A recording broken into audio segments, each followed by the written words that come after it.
আজকে একটি দলের ব্যানারে জনসভা হয়েছে সরোয়ার্দী উদ্যানে, হ্যাঁ তাই তো।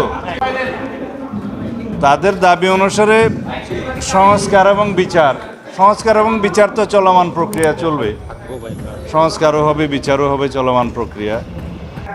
এখানে আর দুটো দাবি নিয়ে আপনারা যেটা প্রশ্ন করলেন যে পিআর পদ্ধতিতে নিম্ন কক্ষের অর্থাৎ জাতীয় সংসদের নির্বাচন তারা চায়, সেটা তাদের রাজনৈতিক অবস্থান থেকে, দলের অবস্থান থেকে চাইতেই পারে।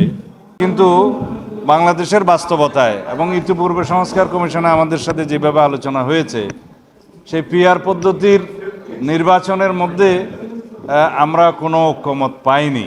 আর তাছাড়া বাংলাদেশে এই আনুপাতিক হারে নির্বাচনের জন্য কোনো ইতিহাস নাই এবং সংসদীয় রাজনীতি বা সংসদীয় নির্বাচনের ইতিহাস নাই।